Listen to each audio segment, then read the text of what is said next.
La communauté d'Antioche se fait un plaisir de vous offrir cette nouvelle série. Nous vous souhaitons une excellente écoute. Puissiez-vous grandir dans votre compréhension de la grâce de Dieu.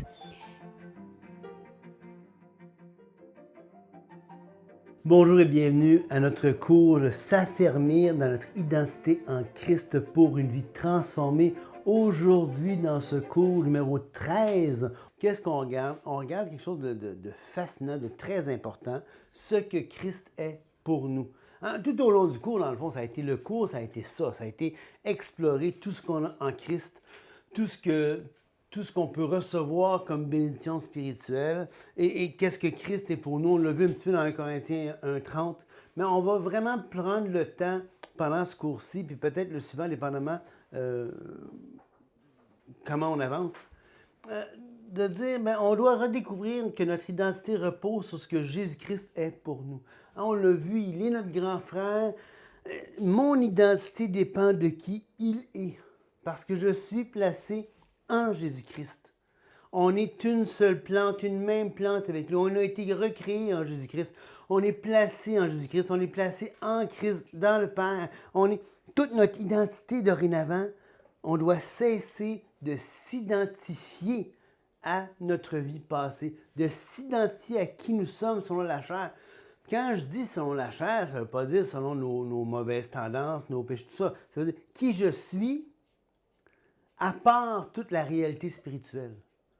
Okay? C'est ça que ça veut dire se considérer selon la chair. Ça ne veut pas dire se considérer dans nos péchés, se considérer dans ce qui fait qu'on ne marche pas bien, ainsi de suite. Ça veut dire qui je suis en dehors de la réalité vivante, de notre espérance vivante, de qui je suis réellement en Jésus-Christ. C'est ça que ça veut dire se considérer selon la chair. Quand Paul a dit on ne considère même pas Jésus-Christ selon la chair, il ne voulait certainement pas dire qu'il ne considérait pas dans ses péchés. Jésus-Christ était parfait. Mais il a été fait chair. Il est venu parmi nous. Il a habité dans un corps de chair, dans une tente, comme va dire Paul. Alors, se considérer selon la chair, ça ne veut pas dire se considérer dans ce qui n'est pas bien. Ça veut dire se considérer dans qui nous sommes en dehors de la croix ou avant la croix dans notre vie.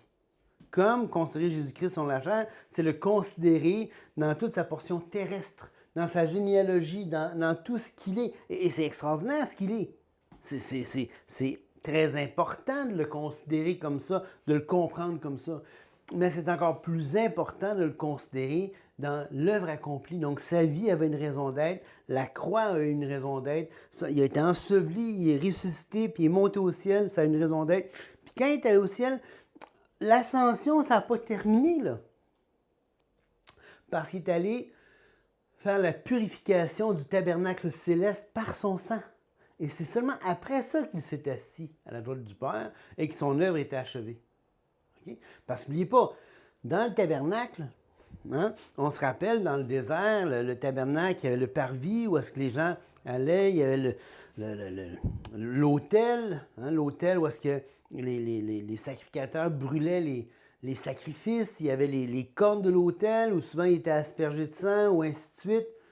Après ça, passé l'autel, tu avais le bassin d'or, le gros bassin avec de l'eau. Et après ça, tu avais la tente, où est-ce que tu avais le lieu saint, où est-ce qu'il y avait la table des pains de propitiation. Il y avait la table des pains de proposition, il y avait le chandelier, il y avait l'autel des encens. Ça, c'est dans le lieu saint. Et après ça, par-delà le lieu saint, il y avait le voile, et au-delà du voile, il y avait le lieu très saint. Dans le lieu très saint, il y avait l'Arche de l'Alliance avec le propitiatoire. L'Arche de l'Alliance, c'était la boîte. Le propitiatoire, c'est le couvercle de la boîte. Et une fois par année, le souverain sacrificateur allait par-delà le lieu saint, il rentrait dans le lieu très saint et il allait asperger le sang au propitiatoire. Donc, il allait asperger pour faire ça, c'était le jour du grand pardon, hein, le Yom Kippour. C'était ce jour-là qu'il allait là, par-delà le voile, pour faire la propitiation pour le peuple. Mais savez-vous ce qu'il n'y avait pas dans le lieu très saint? Il n'y avait pas de chaise. Il n'y avait pas de chaise, et pourtant, le Seigneur, Il est allé dans le lieu très saint, où est-ce qu'il y avait l'arche de l'Alliance céleste. Il est allé dans le lieu très saint, et après ça, il est allé s'asseoir.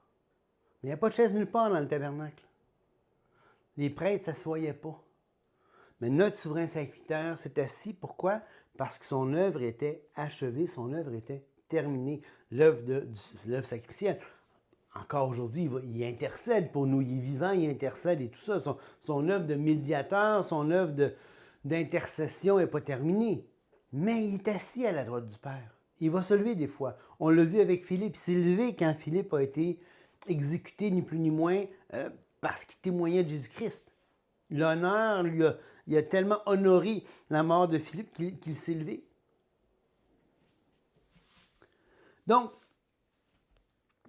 plus on va connaître ces rôles, plus notre foi devient stable et vivante. Quel rôle il parle? Mais le rôle que Christ, tout ce que Christ a été fait pour moi. OK? Donc, c'est ça qui est important. Ensuite, donc, premièrement, Christ est notre assurance parfaite. Je viens de vous parler que Romains 3, 25, on va le lire.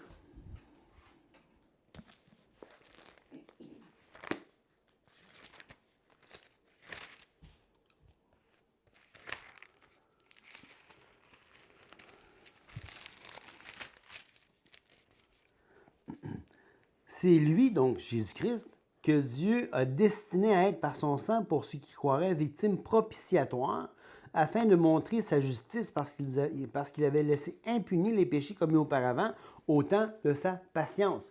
Donc, qu'est-ce qui se passe dans Romains 3, 25? Il a satisfait la justice de Dieu, il a apaisé la colère contre le péché, et donc je n'ai plus à craindre de jugement.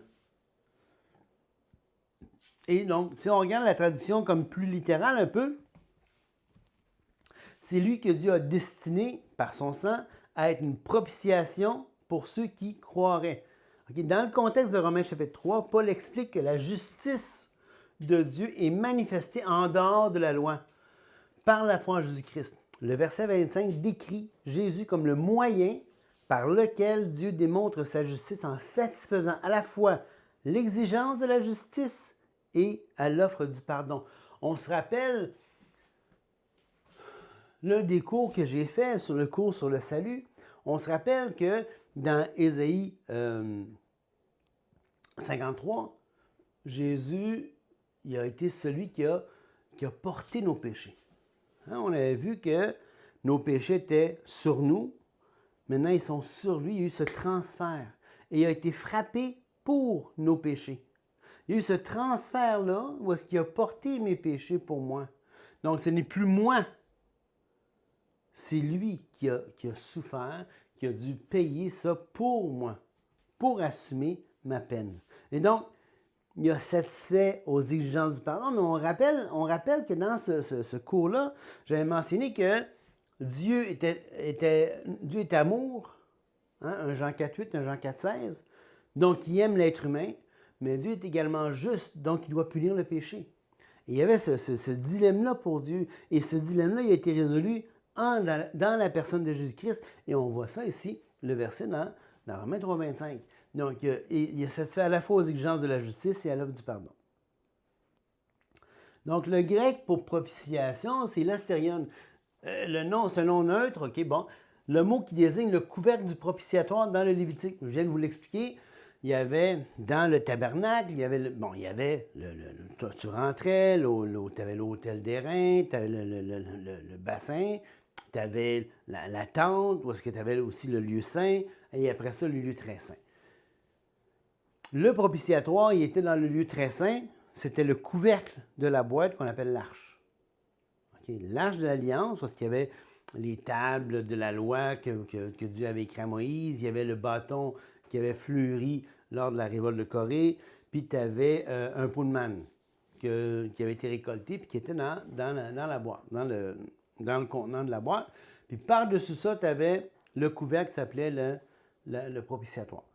Ben, ilastérion, c'est le mot grec qui décrit ce qu'on appelle le propitiatoire aujourd'hui. Okay? Mais ici, c'est appliqué à Christ comme celui qui détourne la colère divine. Parce que la propitiation, c'est ça. La propitiation, ça détourne la colère de moi. La colère frappe Christ, pas moi. OK? Et ça, c'est vraiment intéressant. Maintenant, après ça, le mot destinée, c'est proeteto. Proeteto, ça veut dire que Dieu a publiquement exposé et présenté Jésus comme le moyen de l'explication. Il l'a destiné à faire ça. C'est lui qui a choisi pour que ça soit fait comme ça. Et après ça, pour ceux qui croient. Alors, ceux qui croient ici, c'est un participe présent. Pourquoi c'est un participe présent? Bien parce que c'est pour les croyants, on pourrait dire. Donc, ceux qui sont en train de croire et qui mettent l'accent sur la foi active et continuelle. All right? Donc, ça, c'est Romains 3, 25. Donc, puis un autre aspect maintenant, il y a eu Romains 3, 25, il y a un autre aspect qui est important de ce que Christ a été fait pour moi. Christ, il est le fondement de ma vie. Et ça aussi, on l'a vu, mais on se le redit, on l'explore de différentes manières, de d'autres façons de voir la chose. Hein? Il est notre fondement. Il est la pierre angulaire. Tout repose sur Christ. C'est à cause de lui. C'est comme, vous savez, c'est quoi une pierre angulaire? Une pierre angulaire, c'est ce sur quoi repose tout l'édifice. Donc, je peux m'appuyer sur lui, puis je n'ai pas à essayer de m'appuyer sur mes propres œuvres.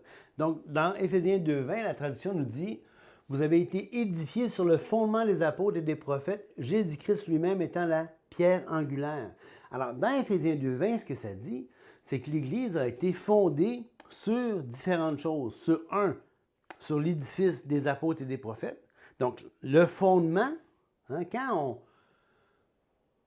on construit une maison, on fait venir les gars pour le coffrage, pour qu'ils fassent un coffre pour faire couler le béton. C'est pas comme ça que ça fonctionnait à l'époque, mais on se comprend aujourd'hui, c'est essentiellement comme ça. Hein, on fait la fondation de la maison. Si c'est une fondation comme ça, où on fait couler la dalle de béton sur laquelle va reposer la maison. Donc, le fondement, la fondation de l'édifice, les apôtres et les prophètes, pourquoi? Bien parce que ça repose sur quoi? Ça repose sur les écrits des prophètes dans l'Ancien Testament, les écrits des apôtres dans le Nouveau Testament. C'est ça qui fait ça. Tu rebâtis ça, tu n'as pas de fondement à chaque étage. Tu as un fondement en bas, OK? Puis Christ, il est la pierre angulaire. C'est lui qui soutient tout ça, tout l'édifice au complet. Maintenant, Paul décrit l'unité entre juifs et non-juifs dans le contexte d'Éphésiens chapitre 2. Tous les croyants sont un seul peuple, un seul édifice spirituel bâti sur la révélation apostolique et prophétique dont Christ est la pierre de base indispensable. Donc, Christ, il est le fondement, il est la pierre angulaire. Et c'est essentiellement ici ce que ça dit dans le contexte. Le mot édifié ici, c'est epoikodometentes. Je vais faire une notification.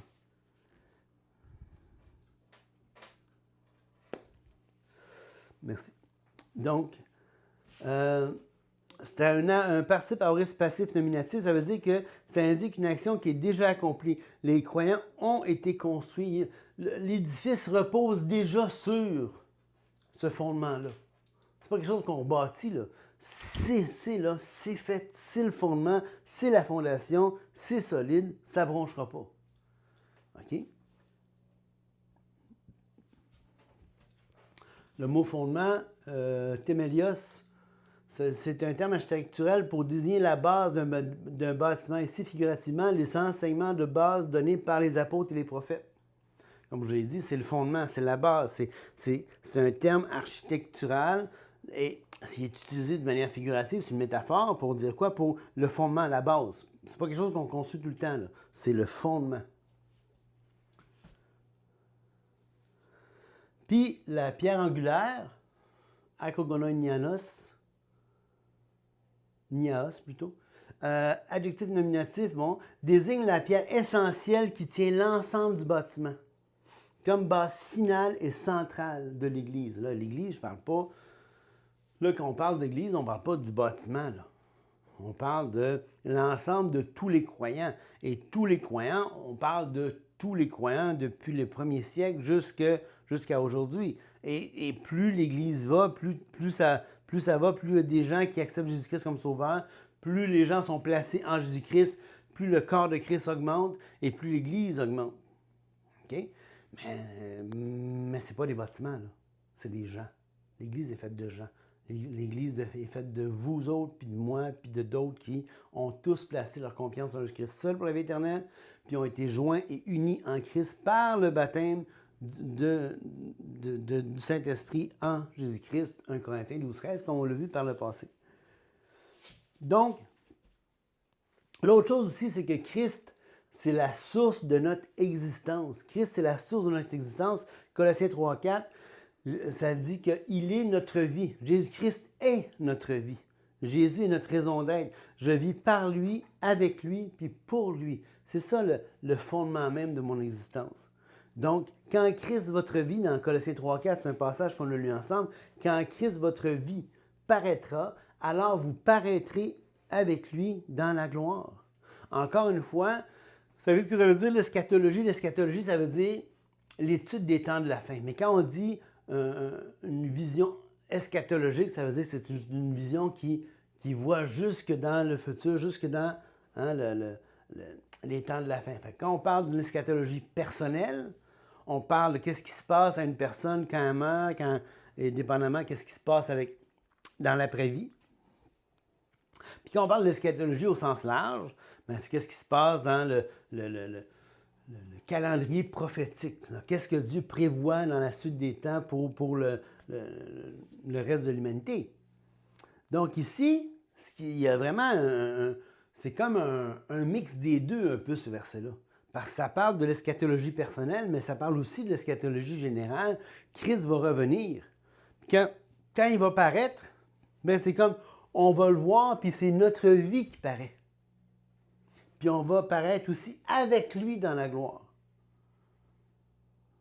Donc, c'est vraiment quelque chose de puissant comme idée ici. Donc, Paul exhorte les croyants, ici, dans le contexte, à tourner le regard vers les réalités célestes. On l'a vu 3.1 et ainsi de suite. On est citoyen des cieux. Et je pense que je vais prendre le temps de relire tout le contexte de Colossiens 3. Je sais que je l'ai lu à quelques reprises dans le cours, mais c'est tellement un texte important parce que ça nous décentre. C'est tellement facile de se regarder. De regarder à ses propres douleurs, à ses propres misères, de se regarder, de se tourner vers soi.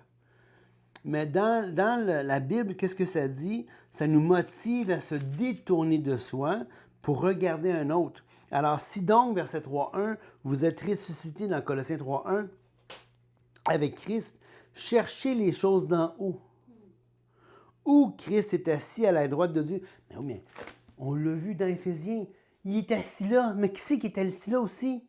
Bien, il y a nous autres qui est assis là aussi. OK? Donc, si vous êtes ressuscité avec Christ, cherchez les choses d'en haut, où Christ est assis à la droite de Dieu. Attachez-vous donc aux choses d'en haut et non à celles qui sont sur la terre, car vous êtes morts et votre vie est cachée en Christ, avec Christ en Dieu. Quand Christ, votre vie paraîtra, alors vous paraîtrez aussi avec lui dans la gloire. Donc, on a vraiment le lien ici. Hein? Assis dans les lieux célestes, on doit avoir nos regards vers là où on est assis avec. OK? Évidemment, ici, Christ est le centre du passage. La vie, c'est la vie Zoé. Donc, c'est la vraie vie au sens spirituel et éternel. Non pas la vie biologique, mais c'est une vie qui est... C'est Jésus-Christ qui est notre vie. Quand on parle de la vie éternelle, c'est carrément lui qui est comme on pourrait dire le sang dans nos veines. C'est Christ notre vie. OK?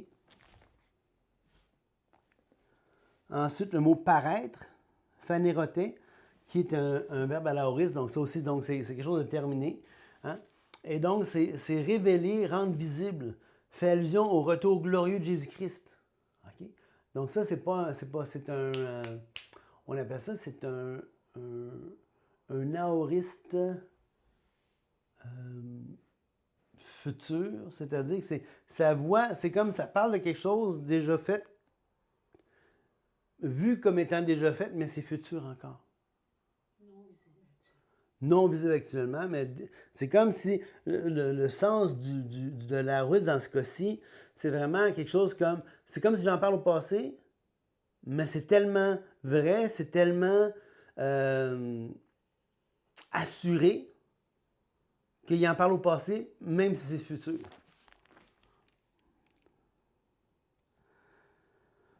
Doxa, c'est donc la splendeur divine, la splendeur éternelle, la gloire, dans laquelle les croyants vont partager pleinement la gloire du Christ. L'autre aspect du Christ, qu'est-ce que Christ est pour nous? Il est notre autorité. Hein? Colossiens 2.10, il est notre chef. On est dans Colossiens, on va aller voir de 2.10. Il dit, vous avez tout pleinement en lui, qui est le chef de toute domination et de toute autorité. Donc, on a tout pleinement en lui, il ne manque rien, on est complet. Mais il est le chef. Il est notre chef. Il est notre autorité. Parce qu'il est notre autorité, on a de l'autorité. Parce qu'on est en lui, on a de l'autorité. C'est pour ça que c'est important quand on prie de prier au nom de Jésus. Pas parce que c'est une formule magique. Parce que on prie au nom d'un autre. C'est comme une procuration. C'est comme quand tu vas au bureau des licences. OK? Puis tu as une procuration parce que tu t'en vas, je sais pas moi, tu achètes un char ou tu changes l'immatriculation d'un char que tu as acheté. Tu as une procuration de celui qui te l'a vendu. Lui, il n'a pas besoin de lui, il y a une procuration, tu donnes ça à la personne. Ben, remplis tout ça. Tu viens au nom de quelqu'un d'autre. Ou quand tu as un mandat, mettons, un mandataire, quelqu'un qui malheureusement perd ses moyens, devient incapable de subvenir à ses besoins ou de réfléchir, bien là, il y a une action légale qui doit être mise en œuvre, un genre de mandat, un mandat d'inaptitude qu'on appelle ici, où est-ce que là, quelqu'un d'autre peut agir pour cette personne-là qui malheureusement est rendue inapte. Okay? Elle agit au nom de cette personne-là. Maintenant, avec Christ, ce qui est extraordinaire, c'est qu'on est des ambassadeurs. Alors, on agit comme mandataire de Christ. On agit en son nom. C'est pour ça qu'il faut faire attention à comment on prie. C'est pour ça qu'il faut faire attention à ce qu'on dit. On ne peut pas dire n'importe quoi. On ne peut pas imaginer n'importe quoi. OK? Parce qu'on agit en son nom. On ne parle pas à notre nom à nous. C'est pour ça qu'il est notre autorité. Donc, ici, vous avez tout pleinement en lui, qui est le chef de toute domination et de toute autorité. Paul affirme ici qu'il affirme la suffisance de Christ face aux enseignements, ben, on l'a vu, les enseignements gnostiques. Si vous n'êtes pas sûr, vous pouvez aller voir les épisodes que j'ai faits sur l'Épître aux Colossiens. Puis on a toute une série, Julie et moi, qu'on a faite sur l'Épître aux Colossiens. Je vous invite aussi à aller la voir. Vous allez voir tout comprendre qu'est-ce qu'il y en est des gnostiques et tout ça qui parlent dans l'Épître. Il souligne que toute plénitude divine habite en Christ et que les croyants n'ont pas besoin de rien d'autre pour être complets. On n'a rien d'autre à ajouter pour nous compléter. Pleinement ici, c'est pepleromenoi qui veut dire rempli à pleine capacité. Hein? Arrête d'en mettre, ça déborde un peu. Okay? Donc, c'est rempli à pleine capacité, ça veut dire complété. Les croyants possèdent en Christ tout ce qui est nécessaire à leur vie spirituelle. Il ne leur manque rien. Ensuite, le chef képhalé, donc c'est la tête, l'autorité principale. Christ est la tête de toute structure spirituelle au pouvoir. Archès, c'est domination. Ça veut dire une autorité première ou principe utilisé pour désigner les puissances spirituelles. Donc, les mots domination et autorité, c'était comme souvent vu comme les esprits, les chefs, les dominations qui règnent sur des régions et des choses comme ça. OK? Bon. Mais Christ, il est le chef de tout ça. On est au-dessus de ça. C'est pour ça qu'on peut, comme la toune le dit, regarder en bas l'ennemi vaincu.